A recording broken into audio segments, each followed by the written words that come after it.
Hello friends, welcome to study with crazy guru. Friends, आज हम DRDO September 10 ए exam की तरफ से job notification stenographer, clerk, driver और फायरमैन निकला है। तो उसमें हम जनरल इंग्लिश का टेस्ट डिस्कस कर रहे हैं। क्या जनरल इंग्लिश का टेस्ट डिस्कस कर रहे हैं। और आपको बता दें, देखिए इंग्लिश जो है ना, इंग्लिश में आपको जो नंबर पाना बहुत ही आसान है। क्योंकि बताइए, बोलिएगा सर क्यों?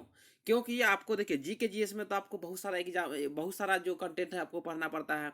हिस्ट्री पढ़ना पड़ता है, जियोग्राफी हो गया, करंट अफेयर हो गया, पॉलिटी हो गया, स्टैटिक जीके हो गया, और बहुत सारे पढ़ना पड़ता है। लेकिन जनरल इंग्लिश में क्या है कि आपका जो सिलेबस है, सिलेबस के अनुसार हम कितना बार आपको बता दिए हैं। शुरू से ही हम आपको बता रहे थे, जब क्लास ला रहे थे बता रहे थे ना, लास्ट फरवरी नहीं तो मार्च में आपका एग्जाम हो जाएगा। तो एग्जाम हो गया। बहुत सारे स्टूडेंट हैं जो जुड़े हुए हैं, और बहुत सारे स्टूडेंट हैं जो बोल रहे हैं सर थोड़ा सा इंग्लिश वीक लग रहा है। तो देखिए क्या है कि अब तो जो हो गया सो हो गया है ना।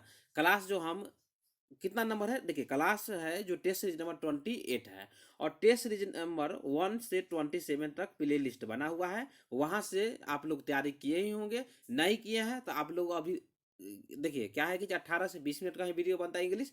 जल्दी जल्दी आप लोग वीडियो देख सकते हैं, और किस तरह हम आपको बताते हैं उस तरह आप लोग तैयारी कीजिए। क्योंकि देखिए बोलिए सर तैयारी कहाँ से करें, तो ये नंबर नोट कर लीजिए 7564864459। शशि कुमार के नाम से सेव कर लीजिए। और जो भी डाउट हो कमेंट के माध्यम से या व्हाट्सअप के माध्यम से आप लोग पूछ सकते हैं। और ई बुक ले लीजिए। क्या ई बुक ले लीजिए। ई बुक में क्या, ई बुक मात्र 70 रुपीज़ का है। तो बोलिए सर ई बुक लेने से क्या फायदा? देखिए ई बुक लेने से ये फायदा होगा, जैसे में आप MTS का भी फॉर्म डाले होंगे IB का भी फॉर्म डाले होंगे, या CSSL का पेपर होने वाला हो, तो सभी में इंग्लिश सेम ही आता है। क्या इंग्लिश सेम ही आता है, इडियम्स आता है, सिनोनिम आता है, एंटोनिम आता है। तो जो ई बुक है उसमें बहुत सारे सिनोनिम है, एंटोनिम है, प्रीवियस ईयर क्वेश्चन है, सब उसमें दिए हुए हैं। तो आपके लिए देखिए DRDO का पेपर 12 मार्च से स्टार्ट होगा। तो उससे पहले आप क्या कर सकते हैं, ई बुक प्राप्त करके एक बार रिवीजन कर लीजिए, और जिस तरह हम आपको अभी बताएंगे पढ़ना, उस तरह आप लोग पढ़ते रहिएगा। स्टार्ट करते हैं। उससे पहले बता दें टोटल नंबर ऑफ क्वेश्चन कितना, 75 क्वेश्चन रहेंगे। 1 आवर का एग्जाम रहेगा, ऑनलाइन मोड में एग्जाम होगा, और निगेटिव मार्किंग नहीं है। तो बोलिए sir non negative marking means क्या? आपको 75 का 75 क्वेश्चन करके ही आना है। आपको 75 का 75 क्वेश्चन करके आना है। क्वेश्चन को आपको छोड़ना नहीं है। समझ गए होंगे। स्टार्ट करते हैं। और उससे पहले बता दें कि आप लोग चैनल पर नए हैं, चैनल को सब्सक्राइब कर दीजिएगा। आज का फर्स्ट क्वेश्चन है। फर्स्ट क्वेश्चन क्या है, देखिए choose the alternative which improves the sentence in case of no improvement your answer is D. देखिए आपसे जो क्वेश्चन 2 या 3 क्वेश्चन सेंटेंस इंप्रूवमेंट से देखने को मिल जाएगा, 2 या 3 क्वेश्चन। तो देखिए क्वेश्चन किस तरह सॉल्व करना है, क्वेश्चन देख लीजिए। क्या बोला है, यदि कोई भी सेंटेंस यदि इंप्रूवमेंट आपको लगे, क्वेश्चन गलत है, तो आपको क्या करना है, इसको option A, option B, option C, option D choose करना है। यदि आपको लगे मतलब कोई भी इम्प्रूवमेंट नहीं है, तो ऑप्शन डी नो इम्प्रूवमेंट क्या कर सकते हैं, चूज कर सकते हैं। तो क्वेश्चन क्या है, देखिए there is no room for you in this compartment. तो देखिए देयर इज नो रूम है ना, there is no room for you in this compartment. तो आप लोग समझ गए होंगे। क्या समझ गए होंगे, से यहाँ पे जो कंपार्टमेंट लिखा हुआ है, क्या है क्वेश्चन जिस तरह बताते हैं ना, उसी तरह वहाँ थोड़ा एग्जाम में थोड़ा सोचा कीजिएगा। कंपार्टमेंट बोलिए सर कंपार्टमेंट, और कंपार्टमेंट में क्या है, there is no more room. तो क्या कंपार्टमेंट में रूम का यूज होगा? नहीं होगा। बर्थ का यूज कीजिए। क्या जैसे में आप ट्रैवलिंग करते हैं, ट्रेन में ट्रैवलिंग करते हैं, तो बोलता है ना वो कंपार्टमेंट है, उस कंपार्टमेंट में उनका सीट है। वह डब्बा डिब्बा बोलिए या कंपार्टमेंट बोलिए, तो बोलते हैं ना बर्थ। क्या क्या बोलते हैं, उस कंपार्टमेंट में उनका बर्थ है। तो देखिए क्वेश्चन को इसी तरह थोड़ा दिमाग में, माइंड में थोड़ा सोच के क्वेश्चन सॉल्व कीजिए। तो इसीलिए ऑप्शन क्या हो जाएगा, ऑप्शन ए करेक्ट आंसर हो जाएगा। ऑप्शन ए करेक्ट हो जाएगा। There is no more room, a नहीं होगा। यहाँ पे there is no more space, a तो गलत है। एकोमोडेशन, ए भी गलत है। नो इम्प्रूवमेंट भी गलत है। तो ऑप्शन जो ए है, ऑप्शन ए करेक्ट हो जाएगा।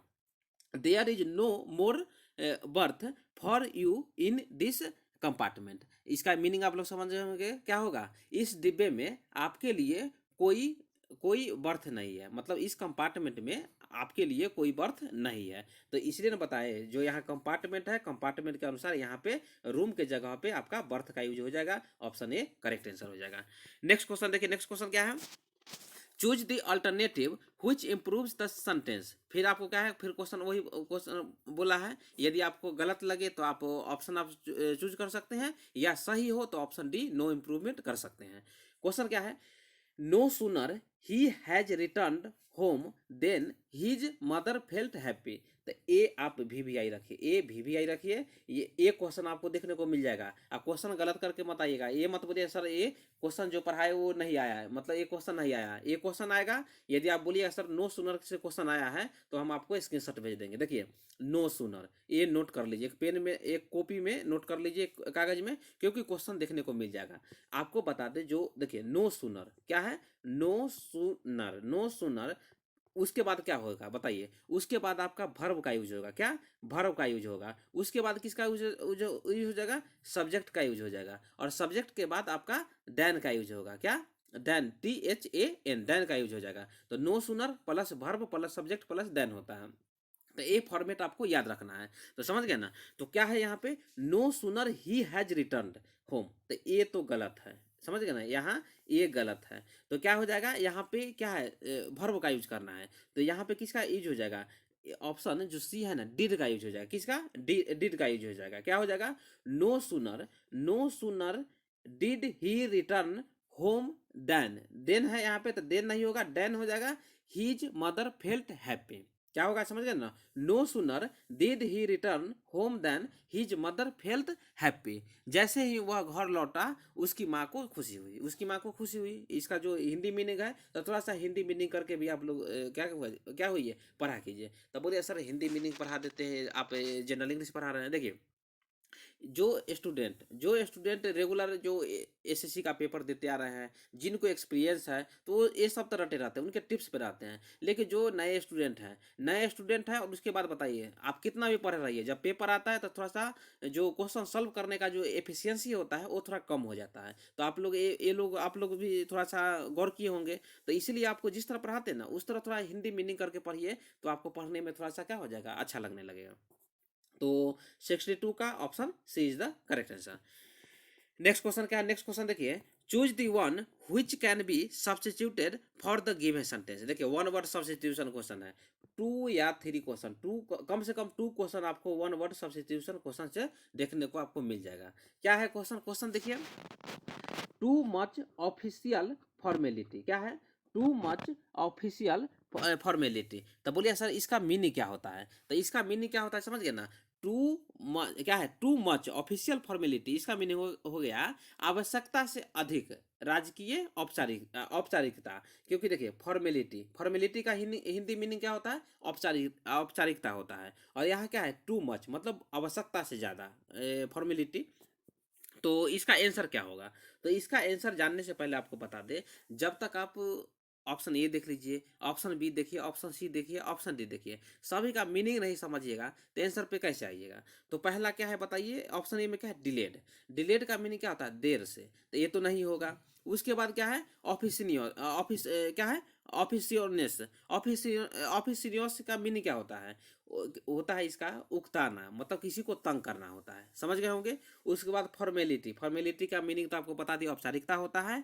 और आपको क्या है, ऑप्शन डी में है रेड टेपिज्म। तो बोलिए सर रेड टेपिज्म का मीनिंग क्या होता है, लालशाही होता है। तो इसका जो वन वर्ड सब्स्टिट्यूशन होगा ना, ऑप्शन डी ही करेक्ट होगा। क्या, ऑप्शन डी करेक्ट हो जाएगा। To much official formality is called red tapism होता है। तो 63 का option D is the correct answer. Next question पे आते हैं। नेक्स्ट क्वेश्चन क्या है बताइए, नेक्स्ट क्वेश्चन है, choose the one which can be substituted for the given sentence. Given sentence, फिर आपको पता है ना क्वेश्चन क्या था, 2 क्वेश्चन देखने को मिल जाएगा। ये है क्वेश्चन आपको जो वन वर्ड सब्स्टिट्यूशन क्वेश्चन पूछा है। क्वेश्चन है, a speech made without preparation. A speech made without preparation, इसका मीनिंग क्या होगा, जो भाषण आप देते हैं ना बिना तैयारी के दे रहे हैं, मतलब बिना प्रिपरेशन के दे रहे हैं, तो उसको क्या बोलते हैं। तो ऑप्शन ए देख लीजिए, ऑप्शन ए क्या है, प्रिपेयर्ड। प्रिपेयर्ड मीन्स क्या हो गया, प्रिपेयर्ड मीन्स हो गया मेड रेडी फॉर यूज। क्या, मेड रेडी फॉर यूज मतलब तैयार या निर्मित होता है, इतना समझ गए होंगे। उसके बाद देखिए डिबेट। बोले ऐसा डिबेट का मीनिंग समझते हैं ना, जब दो लोग आपस में बातचीत करते हैं या बहस करते हैं या विचार विमर्श करते हैं, जब दो लोग आपस में क्या करते हैं, मतलब विचार विमर्श करते हैं या बहस करते हैं, तो उनको क्या बोलते हैं, उनको डिबेट बोला जाता है। डिबेट का मीनिंग समझ गए ना, a formal discussion on a particular topic in public meeting. समझ गए? पब्लिक मीटिंग में जो पार्टिकुलर डिस्कशन किया जाता है उसको डिबेट कहते हैं, जैसे में आप न्यूज आर में देखते ही होंगे। समझ गए? उसके बाद ऑप्शन सी देखिए, ऑप्शन सी क्या है? एक्सटेम्पोर, क्या है? एक्सटेम्परे है। क्या है? एक्सटेम्परे, याद रखिएगा। जो misspelled word, correctly word, incorrectly word में एक जो वर्ड है बहुत सारे एग्जाम में पूछे गए हैं। तो क्या है? एक्सटेम्परे। तो बोलिए सर एक्सटेम्परे, एक्सटेम्परे का मीनिंग क्या होता है? अचिंतित होता है। अचिंतित में समझिए ना, spoken without preparation, spoken without preparation मतलब बिना किसी तैयारी से भाषण दे देता है तो क्या होता है? अनिश्चित होता है, मतलब अचिंतित होता है ना। तो इसीलिए जो 64 का ऑप्शन सी जो है, option C is the correct answer. उसके बाद देखिए ऑप्शन डी क्या है? इलोके, क्या है? इलॉक्स, क्या है? इलेक्शन। तो बोले सर इलेक्शन का मीनिंग क्या होता है? तो इसका मीनिंग जो होता है वाग्मिता होता है। इसका मीनिंग ये हो गया, इसका जो मीनिंग होता है इलेक्शन का, जो मीनिंग होता है क्या होता है meaning? The skill of, the skill of clear and excessive speech, मतलब वाग्मिता जहाँ पे ज़्यादा बोला जाता है। तो इतना आप लोग समझ आइएगा। तो 64 का option C is the correct answer. Next question पे आते हैं। नेक्स्ट क्वेश्चन क्या है? Complete the sentences by correctly filling the blank space. तो क्वेश्चन यहाँ पे है fill in the blanks. Two question आपको फिल इन द ब्लैंक से देखने को मिल जाएगा, और 3 या 4 क्वेश्चन आपको सिनोनिम एंटोनिम से 20 क्वेश्चन में से देखने को आपको मिल जाएगा, याद रखिएगा। तो क्वेश्चन क्या है? It was difficult to see through the fill in the blanks of the headlights at the cars. तो देखिए यहाँ पे क्या है? Headlights at the car. तो क्या है? डिफिकल्टी हो रहा है, सी मतलब देखने में डिफिकल्टी हो रहा है किससे? जब कार की हेडलाइट जलता है। तो देखिए क्वेश्चन आपको इसी तरह, मतलब आपको थोड़ा सा नॉलेज में आपको रख के पढ़ना है। तो बोलिए सर इसका ऑप्शन क्या होगा? तो ऑप्शन से पहले बता दें, इसका जो मीनिंग है, मीनिंग समझ लीजिए। ऑप्शन ये क्या है? ब्रिलियंस। बोलिए सर ब्रिलियंस, ब्रिलियंस का मीनिंग क्या होता है? ब्रिलियंस मीन हो जाता है इंटेंस ब्राइटनेस ऑफ लाइट, मतलब चमक बोलिए या दीप्ति बोलिए। क्या? In intense brightness of light is called brilliance. समझ गया? उसके बाद क्या है? ब्राइटनेस। बोले सर ब्राइटनेस का मीनिंग क्या होता है? तो ब्राइटनेस का मीनिंग आप लोग समझ गए होंगे, चमक होता है। क्या होता है? चमक होता है। उसके बाद साइन। बोलिए सर साइन, साइन का मीनिंग क्या होता है? Give out a bright light. Bright light means क्या? चमकना या चमकाना। इतना समझ गए? उसके बाद ऑप्शन बी क्या है? ऑप्शन बी जो है डेजल। बोलिए सर डेजल, डेजल का मीनिंग क्या होता है? डेजल का मीनिंग होता है ब्लाइंड टेम्पोरली, टेम्पोरली। इसका मीनिंग ये होगा कि जैसे में आप लोग बाइक चलाते होंगे, क्या आप लोग बाइक चलाते होंगे और कोई कार वाला यदि वहां से निकलता हो, यदि आपके जो आंख पे एकाएक लाइट मतलब फोकस मार दिया, तो क्या होता है? मतलब देखते हैं ना क्या हो जाता है? डेजल हो जाता है, मतलब आंख चकाचौंध हो जाता है। कुछ देरी के लिए ब्लाइंड, ब्लाइंड टेम्पोरली लिया जाता है, मतलब आगे का चीज आपको थोड़ा धुंधला दिखाई देगा, आप आगे का चीज देख नहीं सकते हैं। समझ गए ना? तो यही ये बोला गया है। तो option B is the correct answer. क्या है? It was difficult to see through the dazzle of the headlights at the cars. आपको पता है ना, कारों की जो हेडलाइट्स की जो चकाचौंध है, मतलब डेजल के कारण जो देखना, आगे की चीज को, कोई चीज को देखना मुश्किल था। तो इतना आपके बारे में जानना जरूरी है। तो क्वेश्चन को आपको इसी तरह सॉल्व करना है। क्या क्वेश्चन को इसी तरह सॉल्व करना है? 65 का option B is the correct answer. तो देखिए जितना भी हम क्वेश्चन बताए हैं सेम टू सेम क्वेश्चन आपको एग्जाम में देखने को मिल जाएगा, क्योंकि जितना भी क्वेश्चन लाए हैं, सेंट्रल लेवल एग्जाम हो, स्टेट लेवल एग्जाम हो, क्वेश्चन वहां से पूछे गए हैं। और आपको बता दें क्वेश्चन जब आता है ना, तो कुछ कुछ नया क्वेश्चन आते हैं, और बहुत सारे क्वेश्चन जो है आपको क्या होता है, बहुत सारे क्वेश्चन जो है आपको रिपीट होता है। देखिए कोई चीज़ का आपको हम जो सिनोनिम बताए हैं, तो सिनोनिम तो ऐसा तो नहीं है जो सिनोनिम बताए हैं उसका आंसर एक ही होता है, अनेकों आंसर होता है। तो आपको क्या करना है? सिनोनिम का अनेकों आंसर देख के जाना है, क्योंकि क्वेश्चन में आपको देखने को ऐसा क्वेश्चन देखने को मिल जाता है। नेक्स्ट क्वेश्चन क्या है? नेक्स्ट क्वेश्चन देखिए, complete the sentences by correctly filling the blank space. फिर यहाँ क्या है? फिल इन द ब्लैंक्स है। फिल इन द ब्लैंक्स में आपको जो ऑप्शन ए है, ऑप्शन बी है, ऑप्शन सी है, ऑप्शन डी है, जो मोस्ट अप्रोप्रिएट आंसर है आपको चूज करना है। क्वेश्चन क्या है? The more Himanshu tried to find excuse for his coming late to his office regularly, the more he fill in the blanks. तो ये देखिए इसके बारे में क्या बोला गया है, जो हिमांशु है, हिमांशु जो है ना नियमित रूप से जो ऑफिस आता है ना वो मतलब लेट लेट आता है, तो वो बहाना बहाना खोजने की कोशिश करता है। जैसे मैं आपको भी कोई लेट हो जाता है कहीं भी कोई काम में निकले, यदि लेट हो जाता है तो बहाना करते हैं ना, तो बहाना में क्या होता है, एक झूठ को छुपाने के लिए बहुत सारे झूठ बोलना पड़ता है। तो उससे क्या हो जाता है, आप लोग परेशानी में आ जाते हैं, क्या आप लोग परेशानी में आ जाते हैं। तो यही ना बात यहाँ बोला है, the more he was in the flat spin, मतलब option C is the correct answer. 66 का option C is the correct answer, was in the flat spin. इसका मीनिंग आप लोग समझ गए ना, परेशानी में होना, मतलब परेशानी में आ जाना, समझ गए। झूठ बोलने से क्या होता है, हो जाता है हिमांशु, परेशानी में आ जाता है। तो क्वेश्चन आपको इसी तरह थोड़ा सा सोच के सॉल्व कीजिए, ई बुक से भी कीजिए, अभी से भी टाइम है, आप लोग लेके तैयारी कर सकते हैं। नेक्स्ट क्वेश्चन पे आते हैं। नेक्स्ट क्वेश्चन क्या है, देखिए, choose the exact meaning of the idioms या फ्रेजेज। फिर आपको देखिए इडियम्स या फ्रेजेज, बहुत सारा क्वेश्चन हम करवाए हैं, 2 क्वेश्चन आपको देखने को मिल जाएगा, क्या 2 क्वेश्चन देखने को मिल जाएगा। बोला सर इडियम्स, इडियम्स का मीनिंग आप लोग सामान्य हिंदी में जो पढ़ते होंगे मुहावरा होता है, और फ्रेजेस का मीनिंग क्या होता है, वाक्यांश बोलते हैं, क्या बोलते हैं, वाक्यांश बोलते हैं।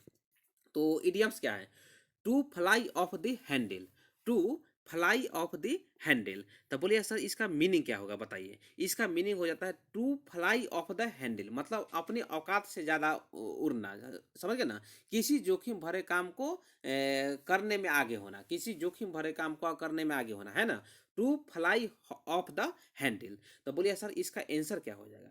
तो इसका जब आप ऑप्शन ए देखिएगा, ऑप्शन बी देखिएगा, ऑप्शन सी देखिएगा, ऑप्शन डी देखिएगा ना, तो ऑप्शन ए जो है ना, ऑप्शन ए करेक्ट आंसर हो जाएगा, to break something, to break something. Option A is the correct answer, मतलब सॉरी सॉरी सॉरी सॉरी, 67 का आपको बता देना, एक मिनट देखने दिए।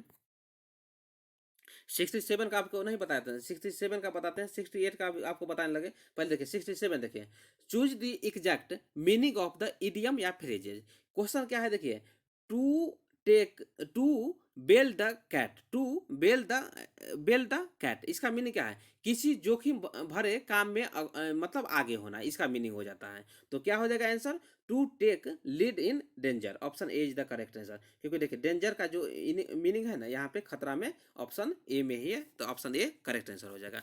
नेक्स्ट क्वेश्चन देखिए, नेक्स्ट क्वेश्चन में आपको हम बताने लगे थे, सॉरी, देखिए क्या है, to fly off the handle, to fly off the handle, इसका मीनिंग क्या होता है, सेल्फ कंट्रोल खो जाना, मतलब किसी, मतलब गुस्सा हो जाना, क्या गुस्सा हो जाना, अपने आप को आपा खो जाना, इसका मीनिंग हो जाता है to fly off the handle. तो बोलिए सर इसका मीनिंग क्या, इसका आंसर कहाँ हो जाएगा। तो इसका आंसर जब आप एक आंसर देखिएगा ना चारों ऑप्शन, तो चारों ऑप्शन में आपका जो ऑप्शन डी देखिएगा वो करेक्ट हो जाएगा, to get into a rage and loss, loss self control. Self control का मीनिंग समझ गए ना, मतलब जो सेल्फ कंट्रोल मतलब गुस्सा में आ जाना, अपना आपा खो जाना। तो 68 का option D is the correct answer, समझ गए।